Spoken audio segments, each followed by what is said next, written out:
Hi everyone, today we are going to talk about the condition called as Erb's palsy. This condition is nowadays very common, बहुत ज़्यादा common है ये उन बच्चों में होती है जो कि जिनका बर्थ वेट बहुत ज़्यादा होता है और उनके डिलीवरी के टाइम हमें उन्हें पुल करना पड़ता है for the delivery. So today we going to talk about more about this, how does it happen, इसको ठीक करने के क्या क्या तरीके हैं वो सब आज मैं आप लोगों को बताऊंगी. So hi, I am Ifra Ramzan and I am working as a physiotherapist at Active Health. So सबसे पहले हम जानते हैं कि Erb's palsy होता क्या है. So जो बेबी Erb's palsy के साथ बॉर्न होते हैं वो एक डिफॉर्मिटी, क्लासिकल डिफॉर्मिटी होती है जिसे हम वेटर स्टिफ डिफॉर्मिटी कहते हैं. दिखने में वो ऐसी लगती है, हाथ बिल्कुल बॉडी से चिपका रहता है and your fingers is pointing towards up like this. So जब ये whenever a baby is born, it's a miracle or it's a happiness for the parent. और जब बेबी ऐसे कंडीशन में बॉर्न होता है तो पेरेंट्स यूजुअली वरी हो जाते हैं, जबकि ये condition not at all, it's not worrisome and it's not at all fatal. There are numerous ways, बहुत सारे तरीके हैं जिससे हम ये कंडीशन को ट्रीट कर सकते हैं, जो कि मैं आगे आपको एक्सप्लेन करूँगी. Erb's palsy के जो ट्रीटमेंट ऑप्शन है उसमें पहला ऑप्शन होता है फिजियोथेरेपी.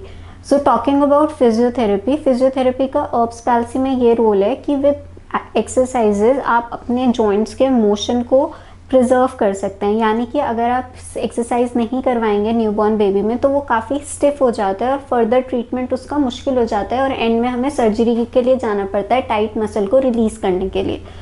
तो सबसे पहला रोल फिजियोथेरेपी का आता है स्टिफ जॉइंट को प्रिवेंट करना है, स्टिफनेस नहीं होने देनी है जॉइंट में.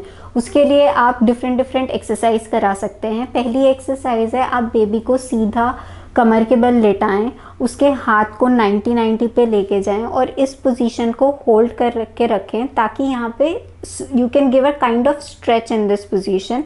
Hold this position for 30 second and you can give it like 10 times in a baby and repeat it twice, thrice in a day. Now for next exercise will be you have to keep every joint mobile. Shoulder पे भी आपको सारे motion कराने हैं, up and down, sideways. Elbow में भी आपको up and down. Then you have to maintain the wrist motion as well, front and back.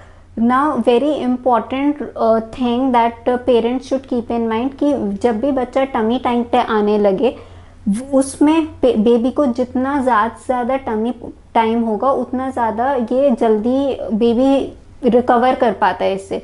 So baby को आप टमी पे लेके जाइए, उसके बाद उसके हाथ में टॉयज रखिए ऑन द ऑपोजिट साइड, जिस साइड पे इंजरी नहीं है उससे उसे रीच कराइए और जो अफेक्टेड साइड है उस पे बेबी को बॉडी वेट कैरी करने के लिए बोले.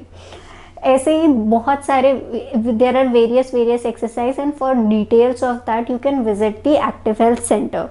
Now the second options that usually people do for the muscle weakness is the neuromuscular electrical stimulation. Though it's not such common, neuromuscular electric stimulation एक type का करंट है जो कि हम जो वीक मसल हैं उनको हम देते हैं ताकि उसमें स्ट्रेंथ आना स्टार्ट हो जाए.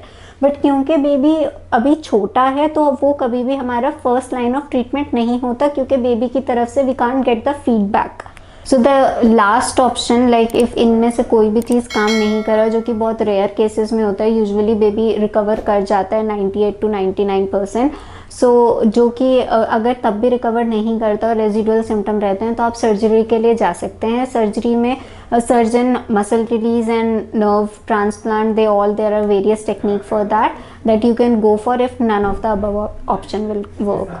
सो thank you so much. This is all from my side. Hopefully ये आपके काम आया होगा. In case of any queries please come and visit us. We are always there to help you. Thank you.